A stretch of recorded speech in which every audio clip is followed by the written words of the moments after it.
Hello, what culture? It's me, Simon Miller here, and today I'm dressed up like I'm about to go on some kind of Arctic exploration, but it's because wherever I'm filming this is really cold. That's what it is. That's why I've been wearing my hood up. It's not National Hood Week anymore, but I like being cold. I like being warm, so you gotta suck that heat in.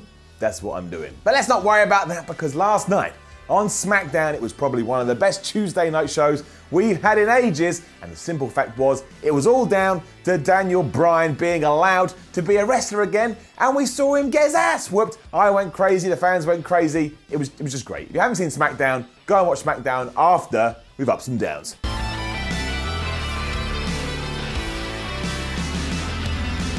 I mean, seriously, what a great start to WWE's weekly blue brand television product, and it goes to show that maybe, just maybe, the best thing about all of wrestling is when we have a good guy that everybody loves and we call and invest in. I think we can need more than that, as opposed to, picking some dude and just going, he should be popular, and even when he's not popular, well, I guess he is popular, but for the wrong reasons, we continue to go down that path. Either way, up. Daniel Bryan arrived to a huge ovation, and yes, in case you missed it either last night or what I just said literally about a minute ago, he has been cleared to return to a WWE ring, which means he can be an active wrestler again. And here, he cut this amazing, real, just like genuine promo about how hard it has been and how you got to chase and work for your dreams, and also how important his wife Brie Bella had been in getting to this point. You could just see it in his face. He meant every damn word. Because of that, I was like, oh, Daniel Bryan, I loved you before, but now I adore you. I adore you, Daniel Bryan. I mean, it's no wonder he's so damn over. He's so relatable. From there was some teasing as to whether he will have a match at WrestleMania, and of course he will, because we're all desperate to see it. And I tell you this, from this point onwards, he will be the most popular guy in WWE until, I don't know, they screw it up or he says something wrong. But I don't think that's gonna happen. I don't think that's gonna happen. It's like the Sheamus thing all over again.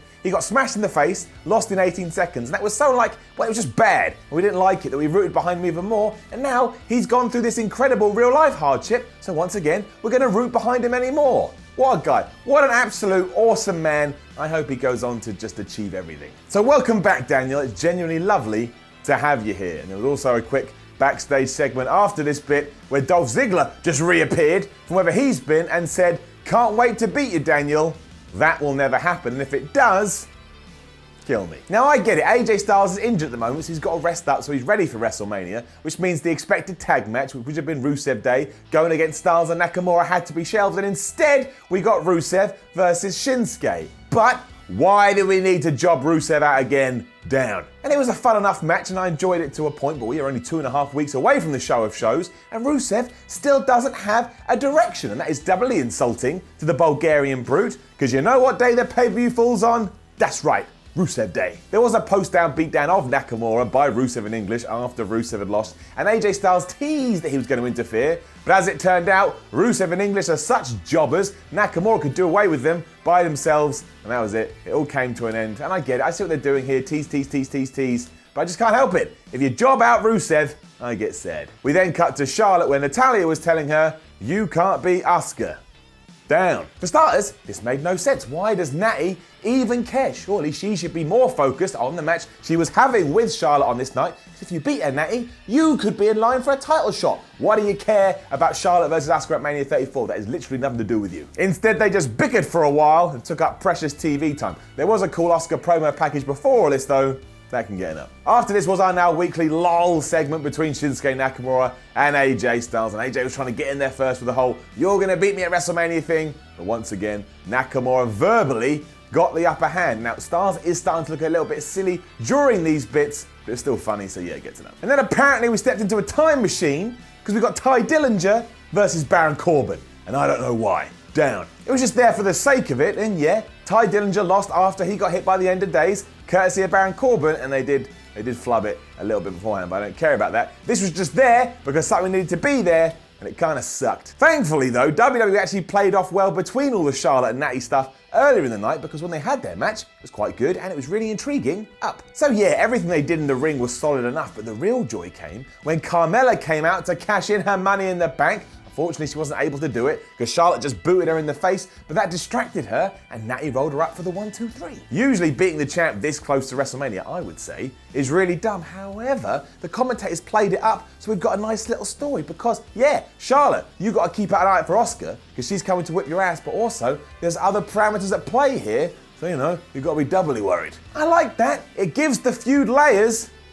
And I like layers. Harper defeated Jimmy Uso after this, and there's not much to say, but it was good, so I get it up. Began with a good promo by the Usos, which is just what they did now. Then that transitioned into the match, and yeah, Harper won after throwing his big discus clothesline. He pinned the guy, and the Bludgeon Brothers are still strong, and they go forward into WrestleMania, probably going to win the tag team titles. And that's what I want. That's why it's gotten up. US title stuff came next, and I'm sorry guys, still don't care. Damn. This was basically all three wrestlers just cutting promos on the other ones. So Jinder Mahal came out and he cut a promo, then Bobby Roode came out, he cut a promo, then Randy Orton came out and he cut a promo too. Eventually Jinder Mahal pushed Sunil Singh into Orton and that started the brawl, but when all was said and done, all we still had was three guys looking at each other. I'm not sure why this isn't clicking with me, but it's just not. I watch it, I'm like, I'll be happy when this is over, to be completely honest with you. I mean, what is even the good outcome of this? If Bobby Roode wins, all right, he won his title back. So why did we waste 3 weeks of my life? If Randy Orton wins, okay, you kept the US title. Awesome. And we all know what happens when Jinder Mahal wins a championship. All this is a lose-lose. Then Becky Lynch and Naomi, or Lunch and Napkin, as you know, beat Liv Morgan and Sarah Logan. Down. They're basically all going to be in the Women's Battle Royal and therefore have to have a match here. Come on. Also, everyone go and tweet the relevant people and let them know that Lunch and Napkin should be their tag team name. The ending to the show was just great though, so you know what? It's gonna get it up. It naturally progressed to everything with Shane McMahon, who was away selling his injuries, Kevin Owens and Sami Zayn, with Daniel Bryan coming out, getting right in their face and saying, look guys, you've taken things too far. He talked about how appreciative all three of them should be given where they'd come from, and that yeah, before he was cleared to return to the ring, maybe he did live a little bit through Kevin Owens and Sami Zayn, because Kevin Owens and Sami Zayn are the best, and he likes the best because he thinks he is the best. That doesn't mean they can just beat up the boss, however, and because of that, they've got to be fired. So, Daniel Bryan fired them. Right there. Naturally, this was only ever going to head in one place, and Owens and Zayn jumped Daniel Bryan, but slowly. And surely he made his comeback, and the crowd and me went absolutely crazy. He did his kicks to the chest, he did his drop kicks in the corner, and it was just lovely, this. It was just lovely. It was like he'd never been away. There's just something about him. There's something about Daniel Bryan. You just want to get behind him, and he's still got so much fire. Who doesn't have fire? Of course, Owens and Zayn used the numbers game to get back into it, and not only did they beat the crap out of him, but they also powerbombed him